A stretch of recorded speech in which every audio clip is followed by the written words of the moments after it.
come, they know what the meeting is all about. Mr. Sullivan? We certainly, before the first session, which is sometime in March, we certainly need to have the moderator come back so he can explain the new to answer that question that you posed and understand who's going to move in second and so forth. So we have at least 4 months, so I would encourage the chair to schedule a appointment with him sometime appropriate prior to that first session so we can understand. Can we do that? Can we do that in December? That'd be a reasonable time. Are you gonna have a warrant done in December? No, to have an update do in December. Sure, I'd be happy to do that. We'll put that on the agenda. Mr. Chair? Yes, sir. If I may suggest, maybe the moderator can talk to the school moderator so the school deliberative session could be in the same page as ours. I see how they do it and make sure they get done in the same way so everybody knows what's going on. Great suggestion. That is a great suggestion. I appreciate that. All right. Any other comments, questions? All right. Thank you again. We appreciate it. Thank you for the time this evening. I think we're going to move through the 15-minute break, correct? Unless somebody needs to take a break. Town council rule, other old business, town council rules and procedures. We've discussed those a number of times. It was discussed at our Best Boards Win session in September. I have those in front of me. You've had those. Time to talk about them. Any additions, changes, discussion? Yes, sir. One thing I'll bring up that I found interesting is I started going with all the discussions we've had about rules and procedures and codes of conduct and such, which we'll talk about later. One of the things I did is I went back and looked at historical documents in regards to rules and procedures. And one of the things that struck me in a lot of them was that anytime a rule was added, instead of having the adopted or revised date up at the top and not within the body, in those rules, they actually put the date notation in the margin to allow to say this particular rule was adopted or revised at some certain date. Like the bylaws. Right. The other thing is, when I got this here, when it says revised 1012, it's always good to have, it would be really nice for us to get the redlined version. Doesn't need to be redlined, but a crossed out version where if something's been removed or added, so that you have a good history of it instead of having to go get it. Is that possible? Yeah. All right, you can do that. So we will do that and bring it back the next meeting. Yes, sir. Thank you. I answer that. Yes, sir. Can I make a suggestion? I just noticed that 11.110 of the new business is public input procedure, which I think relates back to the rules. So you may want to discuss that now rather than later. Okay. Mr. Sullivan? Since we don't regularly provide the council rules to the general public, we have individuals come periodically, some every week, which is wonderful. But for those who don't, would it be appropriate, at least on the agenda, could we provide all the information for those? Can we add that section on the back of the agenda so people who are planning on attending and speaking, could we add that section under 7B, which is in our procedures about the 15 minutes and so forth? Could we just add that to the agenda so when people come, they'll say, oh, this is the rules, and they'll understand that they may not get a response directly at that meeting. It may. So if we could add that to the agenda, I think that would be helpful to the general public. To the agenda for the next meeting? For all, I would put it. I would include it in all future agendas on the back of this room, if that makes sense, so people know what they're looking at when they're discussing things. All right, I'm not sure if I understand where we're going with this. What's your suggestion? If I could try to clarify. And Jim, certainly correct me if I am wrong, but if I am understanding him correctly, he is requesting that the council rules and procedure around public input, which I actually believe it's in 2 places, but that he is suggesting that 7B which reads public input. It then has 4 guidelines after it, that those guidelines and be listed on each and every agenda that comes out, so Okay. that when a person of the I public see, okay. receives the agenda, they know what they what is expected and when they will be allowed to address. I couldn't have said that any better. I know. Council chair have ears but cannot hear. Thank you. If I could continue Sure, go right ahead. that statement. So certainly I think the piece on public input is important because it does list it out very clearly how much time people have, how many times they can address, meaning it is limited to just twice. That issues raised can be noted and if needed be brought back on to a subsequent meeting. And that any council member after hearing public input can request that that business be put on a subsequent meeting. But in addition to that, I do think that if you go to what would be considered 9, addressing the council, that it's also important to note that persons other than members of the council shall not be permitted to address the council except during the designated agenda, public input, or by invitation of the chair. And of course, it does go on to speak of debating.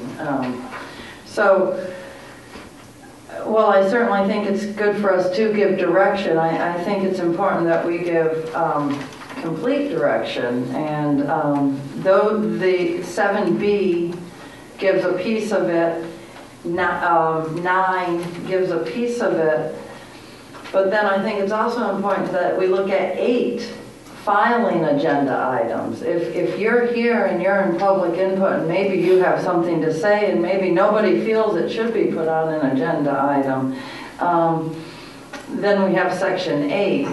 So then we have guidelines to how the public can interact that's longer than the agenda. So I don't necessarily know what the complete answer is, but I would like to say that I agree completely that on the agendas we should be providing some kind of guidance towards how the citizens and the public are expected to interact and what their options are for bringing business in front of us. Comments, yes. Yeah, I think we could simply put, a reference, like you had reference in RSA, just reference the council rules, as long as and maybe put a link, or just put out where it's on the website and for people to get it. That we now have it where they can download the agenda with the supplementary documentation in there. At that point, they have the ability while they're on the website to go and download the rules specific to that. I don't think we have any obligation to always print all the entire rules. I think we just have to point them in the right direction. Other input? Yes, sir. Could I get clarification on public input as opposed to public opinion? Well, I guess my opinion is all public input is opinion for the most part. They may state some very factual kinds of statements, but for the most part, it's going to be people's opinions and feelings and concerns. I would assume there may be some factual things in there, but you're always going to have a certain amount of opinion. My interpretation of public input is something that needs to be addressed by a department in the town. There's a hole in Main Street, there's a stop sign missing, something that concerns the citizen of the daily operations of the town. I don't understand where public opinion comes into that, where somebody can get up and ask somebody to recuse themselves because of a certain issue, or because of a question that was asked, or demand somebody's resignation because of a certain thing they said. That's public opinion, and that should be put in the Hooksett Banner under letters to the editor, or put in, at the town election. somebody's running for office, if somebody don't feel like they're doing a good job, that's the time to vote them out of office. But not coming to a town council meeting and voicing their opinion what a terrible job you're doing. That's my understanding of input and opinion. Mr. Sullivan. After the first 15 minutes of last town meeting, there was certainly a good exercise to figure out what our role is as councilors to respond and so forth. So it was a good, very good debate. Certainly, being a chair is not always an easy task. Coming in new, with most of us being new to the council, we have to understand, I think what we've been doing since July has been a very good process. I think a long time ago, there was only one public input at the beginning.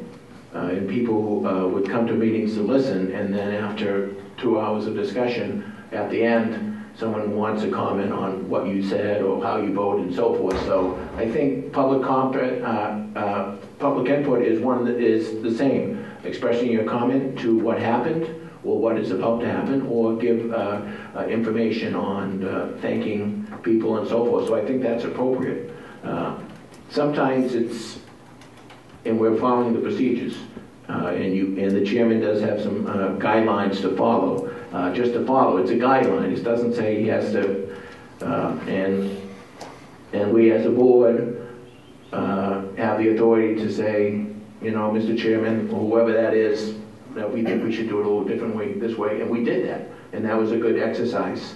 To comment, certainly, sometimes it's quicker to comment, to respond to a comment right then and there, so it's answered, question posed and answered, and that's the end of it. If you can't, aggravation from a person from the public is that they come and want a quick answer, and we don't respond, so it's delayed. So I think that tends to let people get carried away. So if I may, at this point, is it appropriate, because we asked, well, when can we comment on public comment? And according to the procedures, we can comment. Well, we're just. No, so I'm just asking the question is, so it says councilors may request a comment to be added to the new business of such meeting. So if I wanted to respond to something that was addressed today, I would have to let you know that I want to comment at next meeting. That's correct. And since I didn't do that right. to respond to last meeting, right. I can't respond now. Is that correct? That would be my understanding. Okay. Okay. Other comments? Yes, sir. Well, Oh, I'm sorry. Ms. Anthony? No, that's okay. We all have our chances. I'm not worried about being stifled at all. you can go. So, again, I think we have to go back, and I guess first I'd like to address Jim. Jim, I believe as a counselor, at any point in time we have anything we want to add to new business, we just need to ask the town administrator and the chair to add that as new business to discuss. Whether or not you do it right after the public input or by the end of the meeting, if you want something added to the agenda, that is what we're here for, and I believe you'll find that in these. Going back to public input, I mean, and I'll try not to take much more than 2 minutes. It's very short here. We have, persons other than members of the council shall not be permitted to address the council except during the designated agenda public input or by invitation of the chair. A time limit for addressing the council may be established by the chair. The speaker shall not enter into debate with any person, the chair, or council member. So that leads us directly to the part on public input. And I do not see where we're regulating whether or not somebody can say opinion or not, or it has to be fact, or it could be a thank you for doing something bad. It doesn't even have to make sense, I guess is what I'm saying. And I will read very quickly.